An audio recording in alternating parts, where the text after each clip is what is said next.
ಕೆಟ್ಟದಾಗಿ ಒಬ್ಬ ರಾಜಕಾರಣಿ ಮಾತಾಡೋದಂದ್ರೆ ಜನಾಂಗದ ಬಗ್ಗೆ ಮಾತಾಡಿರೋದು, ಇವತ್ತು SC ಬಗ್ಗೆ ಮಾತಾಡಿರೋದು, ಒಕ್ಕಲಿಗಾಸ್ ಬಗ್ಗೆ ಮಾತಾಡಿರೋದು, ಇವೆಲ್ಲ ಗೌರವ ತರಂಥದ್ದೆಲ್ಲ ರಾಜಕಾರಣಿಗಳಿಗೆ ಗೌರವವಾಗಿ ತಲೆ ಎತ್ಕೊಂಡು ಓಡಾಡೋಕ್ಕಾಗಲ್ಲ. ನಾವು ರಾಜಕಾರಣಿಗಳು ಹೇಳ್ಕೊಳಕ್ಕೆ ಆಗಲ್ಲ. ಅಂಥ ಒಂದು ಕೆಟ್ಟ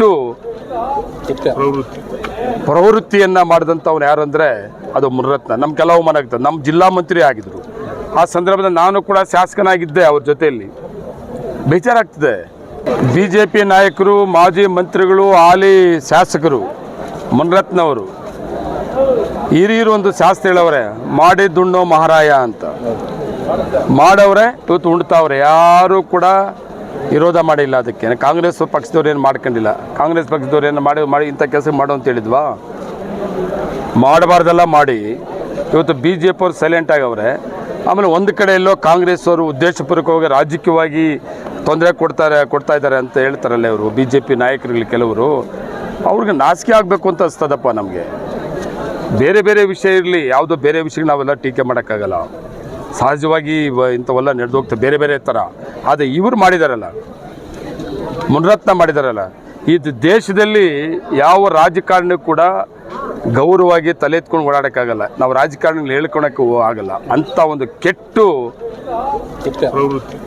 ಪ್ರವೃತ್ತಿಯನ್ನು ಮಾಡಿದಂಥವ್ನು ಯಾರು ಅಂದರೆ ಅದು ಮುನಿರತ್ನ. ನಮ್ಮ ಕೆಲವು ಮನಾಗ್ತದೆ. ನಮ್ಮ ಜಿಲ್ಲಾ ಮಂತ್ರಿ ಆಗಿದ್ದರು. ಆ ಸಂದರ್ಭದಲ್ಲಿ ನಾನು ಕೂಡ ಶಾಸಕನಾಗಿದ್ದೆ. ಅವ್ರ ಜೊತೆಯಲ್ಲಿ ಬೇಜಾರಾಗ್ತದೆ. ಮಾಡಬಾರ್ದೆಲ್ಲ ಮಾಡೋದಲ್ಲ ರಾಜಕಾರಣಿಗಳು. ಅದರಿಂದ ರಾಜಕಾರಣ ನೋಡಿದಾಗ ಎಲ್ಲೋ ಒಂದು ಕಡೆ ಹೆಣ್ಣುಮಕ್ಕಳು ಕೂಡ ಗೌರವ ಕೊಡಲ್ಲ. ಇಂಥ ಊರಿಂದ ನಮಗೆ ಹೆಣ್ಣುಮಕ್ಕಳು ಅಂದರೆ ತುಂಬ ವಿಶೇಷವಾದ ಗೌರವ. ನಮ್ಮನ್ನು ನೋಡಿದ್ರು ಕೂಡ ಇಂಥವ್ರು ರಾಜಕಾರಣಿಗಳಿಂದ ಬೇಜಾರು ಪಡ್ತಾರೇನೋ ಅಂತೇಳಿ ಭಯ ಆಗ್ತದೆ. ಅಂತ ಕೆಟ್ಟ ಒಂದು ಮಾಡಿದ್ದಾರೆ. ಅಲ್ಲಿ HIV ಪೇಷಂಟ್ಗಳನ್ನು ಬಳಸ್ಕೊಂಡು ಅದೇ ಯಾರನ್ನ ಮಾಡಿದ್ದಾರೆ ಈ ದೇಶದಲ್ಲಿ. ಈ ವಿಚಾರನೇ ಎಲ್ಲೂ ಕೇಳಿಲ್ಲ. ಹನಿ ಡ್ರಾಪ್ ಮಾಡೋದುಂಟು, ರೇಪ್ ಮಾಡಿದ್ದುಂಟು, ಬೇರೆ ಬೇರೆ ಏನೇನೋ ಆಗೋದಪ್ಪ. ಈ ಥರ ನೋಡಿದ್ದೀರಾ? ಇದು ಫಸ್ಟ್ ಟೈಮ್ ಅಲ್ವಾ? ಅಲ್ಲ, ಅವ್ರ ನಾಯಕರ ಮೇಲೆ, ಅಶೋಕ್ ಮೇಲೇನೆ ಟ್ರೈ ಮಾಡಿದ್ದಾರೆ. ಅವ್ರ ನಾಯಕರಿಗೆ ಪ್ರಯತ್ನ ಆಗಿದೆ. ಪಾಪ ಮೊನ್ನೆ ಒಂದು ಹೆಣ್ಣು ಮಗು ಮಾತಾಡ್ತಾ ಇತ್ತು ಪವರ್ ಟಿವಿಯಲ್ಲಿ ನಾನು ನೋಡಿದೆ. ಅವ್ರ ಯಜಮಾನಕ್ಕೆ ಮಾಡಿಸಿ ಪಾಪ ಅವ್ರ ಯಜಮಾನಿಂದ ಹೆಣ್ಣು ಮಗು ಕೂಡ ಬಂತಂತೆ. ನನಗೆ ಕೂಡ ಬಂತು, ನಮ್ಮ ಯಜಮಾನ್ ಸತ್ತೋದ, ನನಗೂ ಕೂಡ ಬಂದುಬಿಡ್ತು ಅಂತ. ಇವೆಲ್ಲ ಒಳ್ಳೆಯ ಇದಲ್ಲ. ಇಂಥವ್ರಿಗೆಲ್ಲ ಕಾನೂನಲ್ಲಿ ಸೀರಿಯಸ್ ಆಗಿ ಆಕ್ಷನ್ ಆಗಬೇಕಾಗ್ತದೆ. ಮತ್ತು ಸಮಾಜದಲ್ಲಿ ನ್ಯಾಯ ಇದೆ ಅನ್ನೋ ಒಂದು ನಂಬಿಕೆ ಬರಬೇಕಾಗ್ತದೆ. ರಾಜಕಾರಣಿಗಳಾಗಲಿ ಯಾರೇ ಆಗಲಿ ಒಂದೇ ಅನ್ನೋ ಒಂದು ಮೆಸೇಜನ್ನು ನಮ್ಮ ನ್ಯಾಯಾಲಯ ಮುಖಾಂತರ ಕೊಡಬೇಕಾಗ್ತದೆ. ಯಾರೇ ತಪ್ಪು ಮಾಡಿರಲಿ, ಇದು ಸರಿಯಲ್ಲ. ಅದು ಸರ್, ಕೃಷ್ಣ ಬೈರೇಗೌಡರು ಕೂಡ ಒಂದು ಮಾತು ಹೇಳಿದ್ದಾರೆ ಸರ್. ಅಂದರೆ ಎಲ್ಲರೂ ಅವ್ರಿಗೆ ಯಾರ್ಯಾರು ಸಂಪರ್ಕದಲ್ಲಿ ಎಲ್ಲ ಟೆಸ್ಟ್ ಮಾಡಿಸ್ಕೊಳ್ಳಿ ಅನ್ನುವಂಥದ್ದು. ನೋಡ್ರಿ, ಅದು ಒಂದು ಕಡೆ, ಅದು ಎಲ್ಲರೂ ನಿಜ ಕೂಡ. ಯಾರ್ಯಾರು ಅವ್ರಿಗೆ ಹತ್ತಿರವಾಗಿದ್ರು ಅವ್ರಿಗೆ ಯಾರ್ಯಾರಿಗೆ ಏನೇನದು ಚೆಕ್ ಮಾಡಿಸ್ಕೊಬೇಕಿಲ್ಲ ಅಂದರೆ ಅವರಿಂದ ಬೇರೆಯವ್ರಿಗೆ ಯಾರಿಗೂ ಬಂದುಬಿಡ್ತದೆ.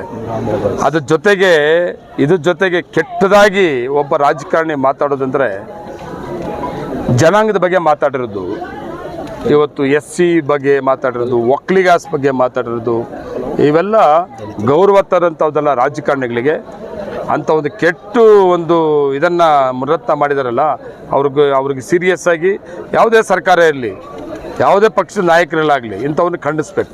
ಒಕ್ಕಲಿಗ ನಾಯಕರಾಗಿ CM ಏನು ಮನವಿ ಮಾಡ್ತಿರ್ತಾರೆ? ನಾವು ಮಾಡಿದ್ದೀವಿ. ನಾವು ನಮ್ಮ ಜನಾಂಗದ ಬಗ್ಗೆ, ಇವತ್ತು SC ಜನಾಂಗದ ಬಗ್ಗೆ ಮಾತಾಡಿರೋದನ್ನ ಮುಖ್ಯಮಂತ್ರಿಗಳು ಬರೀ ನಮ್ಮ ಜನಾಂಗದ ಬಗ್ಗೆ ಮಾತಾಡಿಲ್ಲ. ನಾವು ಹೋಗಿ ಮುಖ್ಯಮಂತ್ರಿಗಳ ಮುಂದೆ ಒಬ್ಬ ಶಾಸಕ, ಒಬ್ಬ ಮಾಜಿ ಮಂತ್ರಿ, ಒಬ್ಬ BJP ಶಾಸಕ